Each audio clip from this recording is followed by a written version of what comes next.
Sergio Perez, he is fifth in the driver standings right now, which is just nuts. We said it would happen if the competition got close enough. We would see Sergio Perez start to slide down the order a little bit, and it has happened to him. But just a poor weekend overall. Knocked out in Q1 again, but it wasn't he didn't crash. He just didn't have the pace to get out of Q1, and then had a poor start. The incident, I don't think it was his fault. I think Kevin Magnussen is more at fault for that incident. You could say Sergio Perez could have moved over a little bit. I don't know. Kevin wasn't that alongside, and it's not a place you'd expect an overtake in Monaco. So I'm going to put the blame on Kevin, but still doesn't look great for Sergio to be involved in that incident. Must have had an awful start to be involved with the Haas's, who started from the pit lane. So I don't know what happened to Sergio Perez at the start there, but just a poor race weekend. What do you think about Sergio Perez's pace right now? And will Red Bull win the Constructors' Championship with him this year? Yeah, it's just a tough scene, crashing out in lap one. And I also agree. I don't think he is completely to blame for that incident. But at the end of the day, it did happen. Had Sergio qualified in the top 10, would he have been involved in that incident? Probably not.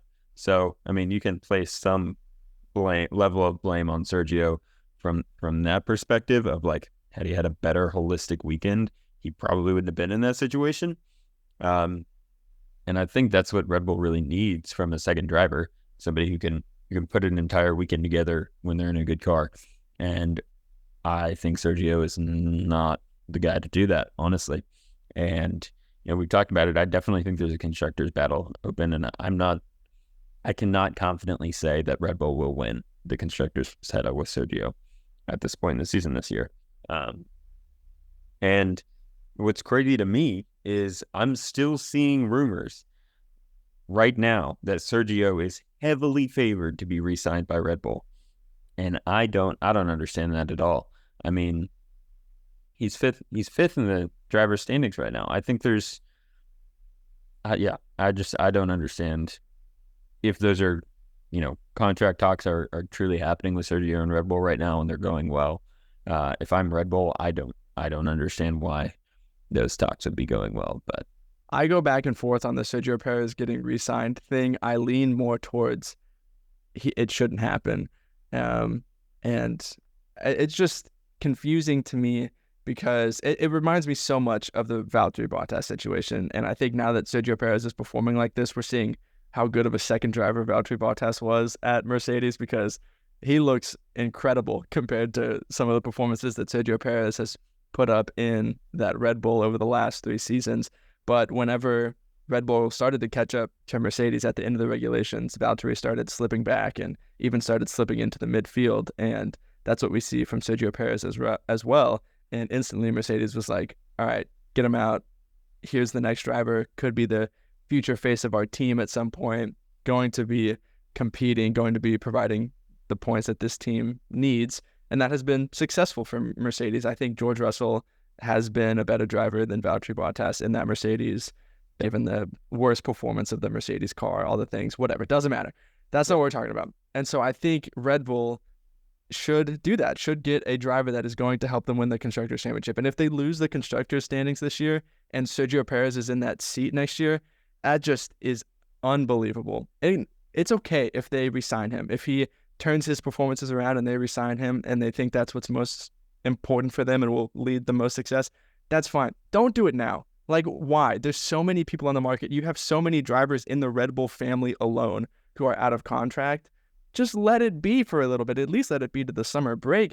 Sergio Perez is coming off his 2 worst weekends of the season, and he's had bad weekends in almost half the races this year. He's 5th in the driver's standings. Don't re-sign him right now. Make him prove himself and earn that seat and be confident that he's going to be the one for Red Bull in the future that's going to help them win the constructor standings. Re-signing him right now makes no sense to me. I totally agree. And, I think this is also something we should discuss as well. But who do you think, if Sergio is done at Red Bull, who do you think the best option for 2025 is right now with Red Bull? Man, I don't know if it's because this apartment is so hot, but I've been heated in this episode about some topics. It's Carlos Sainz. If he's still on the market, I don't understand why Carlos Sainz hasn't been signed to Red Bull. Yes, you want to keep Max Verstappen happy. There's already been the things behind the scenes. Max Verstappen is still going to absolutely trounce Carlos Sainz. Like, yes, I think Carlos Sainz is better than Sergio Perez. He'll take more wins off of him, maybe 5 or 6 instead of 1 or 2. But Carlos Sainz is the driver that should be in that Red Bull. And for some reason, Yuki Tsunoda hasn't been considered at all. He's performing well, but I don't think he is the kind of driver that Red Bull wants. I think he would cause some problems with Max Verstappen on the track more than Carlos Sainz would. I don't think they should put Liam Lawson riding that car. I think they've seen how that can go when you put a young driver too soon in that Red Bull that clearly drives for Max Verstappen's style, and putting him up against Max Verstappen, who is the best driver in Formula One right now, not a good combination. And that has ruined Pierre Gasly and Alex Albon from the Red Bull family.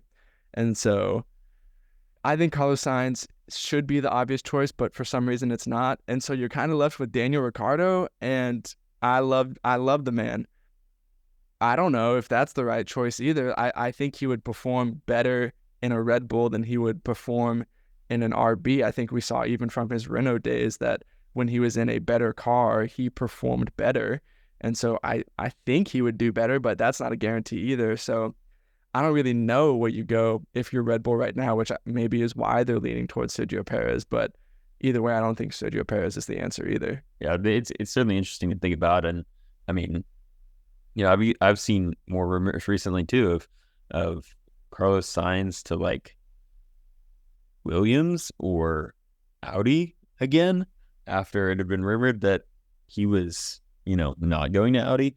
So I don't know. I'm very confused as to what's going on, and I'm curious to find out. But I agree with you. I think Carlos Sainz is the obvious answer if you're Red Bull. But if he's not available, I guess kind of Daniel Ricciardo. But again, that probably wouldn't be a long-term option. So if you're looking for something more longer term, where do you go? I don't really know, but hopefully we'll see some of those pieces fall once we get closer to the summer break. But I mean, it would be the worst thing in the world to throw Daniel Ricciardo in there for 2025, put Liam Lawson in the RB, and then going into the new regulations, you have the choice between DR and Liam Lawson. I mean, if Daniel performs well, you re-sign him. If Liam Lawson performs well, you could even put him up in the summer break.